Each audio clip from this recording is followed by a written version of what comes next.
Assalamualaikum warahmatullahi wabarakatuh. Bismillahirrahmanirrahim. Alhamdulillahirabbil alamin wa bihi nasta'in ala umuri dunya waddin. Muhammadin wa ala alihi wa ashabihi ajmain, amma ba'du. Sahabat Mimdah yang dimuliakan Allah Subhanahu wa taala. Alhamdulillah, syukur kita panjatkan kehadirat Allah Subhanahu wa taala, yang mana pada hari ini kita masih diberi kesempatan untuk bernafas dengan lega menghirup udara segar tanpa batas. Ada saudara kita yang hari ini sama-sama bernafas, namun mereka menggunakan alat yang namanya oksigen, itu pun membayar alias tidak gratis. Oleh sebab itu, sahabat-sahabatku sekalian, mudah-mudahan dengan kenikmatan yang telah diberikan oleh Allah Subhanahu wa taala kepada kita, menjadikan kita sebagai hamba-hamba yang abadan syakura, hamba-hamba yang selalu bersyukur atas nikmat-nikmat Allah Subhanahu wa taala. Tentunya tak lupa kita sampaikan, mudah-mudahan sholawat serta salam tetap sampai pada junjungan Nabi besar kita Rasulullah SAW, dan kelak mudah-mudahan kita mendapatkan syafaat atau pertolongan dari Rasulullah SAW. Sahabat Mimdah yang kami muliakan, Rasulullah SAW pernah menyampaikan di dalam sebuah hadis tentang kamar-kamar yang ada di dalam surga, yang mana bagian luarnya dapat terlihat dari bagian dalam, dan bagian dalamnya akan terlihat dari bagian luarnya.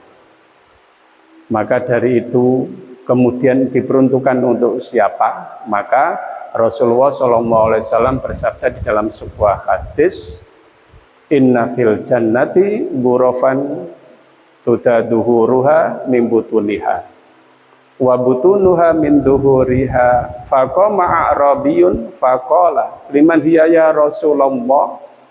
Qala liman atobal kalama wa at'amat ta'ama wa adamas siyama wa shalla lillahi billaili wan nasu niyamun.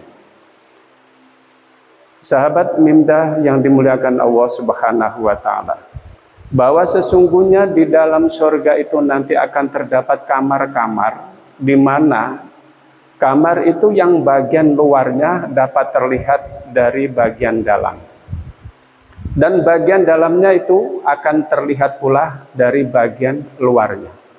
Maka seorang Arab Badui berdiri, faqama Arabiyun faqala, dia berkata, ya Rasulullah, liman hiya ya Rasulullah, untuk siapakah ya Rasulullah kamar-kamar yang ada di dalam surga itu nanti?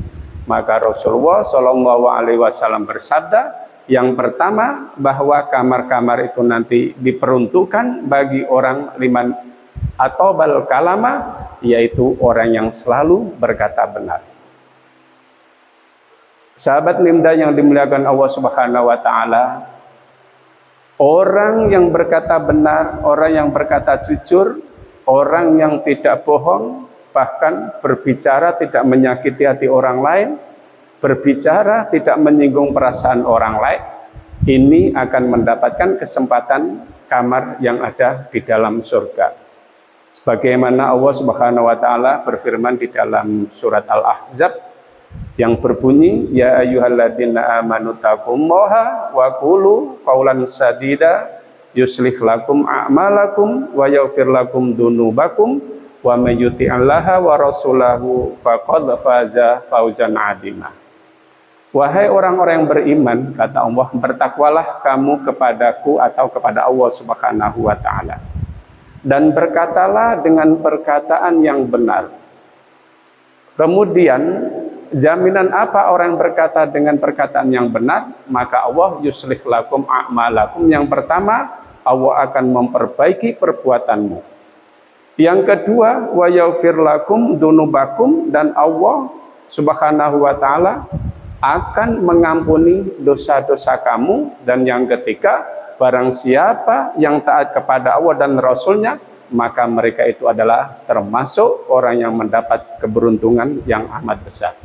Itulah orang yang akan mendapatkan kamar-kamar kelak di surga nanti. Yang kedua, kata Rasulullah SAW, siapakah orang yang mendapatkan kamar-kamar di surga nanti? Maka kata Rasul, yaitu orang yang memberi makan kepada orang yang membutuhkan. Wa at'amat ta'ama, disinilah sahabat Mimdah yang kami muliakan, memberi makan kepada orang yang membutuhkan, memberi makan kepada orang-orang fakir, memberi bantuan kepada miskin, bahkan menolong kepada orang anak-anak yatim. Ini nanti akan mendapat kesempatan untuk menempati kamar-kamar yang ada di surga. Bahkan wa fi amwalim hakul lisaili wal mahrum, di dalam harta yang kita miliki itu ada bagian haknya yang harus diberikan kepada orang-orang fakir, lisaili wal mahrum, ada mereka yang benar-benar berani meminta-minta, dan wal mahrum, ada orang miskin tetapi mereka tidak berani meminta-minta karena malu kepada Allah Subhanahu wa Ta'ala. Itu yang kedua, kesempatan bagi orang yang memberi makan kepada orang lain akan mendapatkan kamar-kamar yang ada di surga. Maka siapa lagi orang yang akan mendapatkan kamar-kamar di dalam surga? Yang ketiga, kata Rasulullah SAW, adalah wa adamas siyama, orang yang menjalankan ibadah puasa. Di mana bapak-bapak, ibu-ibu, sahabat Mimdah sekalian, seluruh amalan kebaikan itu sudah ditunjukkan oleh Allah pahalanya. Baik itu sholat sendiri, sholat berjamaah, memberi buka kepada orang yang berpuasa, atau mengamalkan, menginfakkan sebagian hartanya di jalan Allah. Semua itu sudah ditunjukkan oleh Allah dan Rasulnya tentang besar pahalanya. Akan tetapi illa shauma fa innahu li wa ana ajzi bihi, kecuali puasa adalah ibadah yang pahalanya dirahasiakan oleh Allah. Kenapa? Fa innahu li, karena puasa sesungguhnya itu adalah untukku, wa ana ajzi bihi, dan akulah yang akan membalas terhadap hamba-hambaku yang berpuasa. Itulah nanti yang akan mendapatkan kesempatan untuk menempati kamar-kamar di dalam surganya Allah Subhanahu wa Ta'ala. Maka kata Rasul, orang yang akan mendapatkan kesempatan untuk menempati kamar-kamar yang ada di surga adalah wasalla lillahi billaili wan nasu niyamun. Yang keempat adalah orang yang senantiasa sholat pada waktu malam. Wan nasu niyamun, dikala orang itu tertidur. Maka di dalam ayat yang lain Allah menjelaskan, tatajafa junubuhum anil madaji yada'una rabbahum khaufan wa tama'ah. Tidak terbiasa bagi orang yang biasa, artinya biasa tertidur pada malam hari, punggungnya berada di atas tempat tidur. Namun dikala itu sahabat Mimdah bangun pada malam atau tengah hari, kemudian yada'una rabbahum, berdiri, berdoa, melaksanakan sholat tahajud, khaufan wa tama'an, dengan rasa takut dan penuh harap.